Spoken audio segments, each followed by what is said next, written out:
state institutions and various regulatory bodies to ensure best corporate governance among businesses. The president and chair of the Governing Council of the Institute, Reverend Angela Carmen Appiah, noted that the Institute hopes to achieve its mandate of ensuring high corporate leadership standards through sustainable partnerships and training.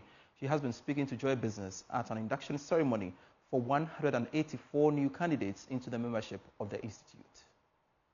In all, 6 fellows, 171 members, and 7 associates were inducted into membership by the Institute of Directors Ghana. It aims to become the leading reference for directorship, leadership, and governance by championing best practices in corporate governance to promote sustainable socio-economic development. The Institute, which has been in existence for 25 years, also promotes director professionalism through advocacy, training, and research. Speaking to Joy Business at the induction ceremony, President and Chair of the Governing Council of the Institute, Reverend Angela Carmen Appiah, noted that the Institute is poised to ensure high corporate leadership standards through sustainable partnerships and trainings. Ensuring that we carry this through sustainably are the partners, if I may say, not just developmental partners, but the Bank of Ghana itself supporting the IoD to develop what we call the National Governance Code. It's a code of best practice. And so even though it doesn't have any legal mandate, it is a tool framework which all aspiring, good, well-meaning, well-intentioned directors or leaders or entrepreneurs can use as a benchmark for sound governance.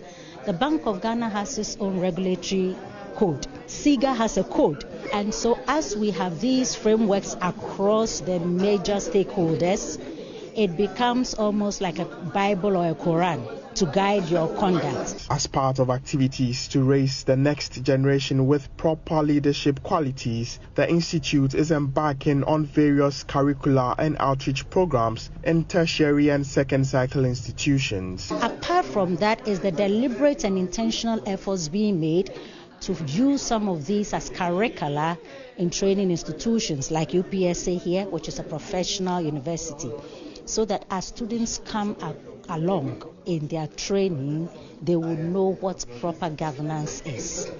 That aside is also what we are doing at the IoD by catching them young. We believe that the older generation may be a more difficult conversation to have because they are goners, they form bad habits, but if we catch the younger generation young, and we are trying to do this with partnerships. In October last year, we started something with targeting the second cycle schools. We want to even go to the basic schools to catch them young, to teach them certain practices like ethics. Membership of the Institute is open to well-meaning persons about 18 years. Meanwhile, the newly inducted members were charged to uphold best corporate governance practices in the discharge of their duties. One institution to the other, the Ghana Institution of Engineering is asking all engineering practitioners in the country to comply with the licensing regulations or face sanction. President-elect for the institution, Engineer Ludwig Hesse, said this is pertinent in ensuring sustainability. He was speaking at the 42nd induction ceremony of the Ghana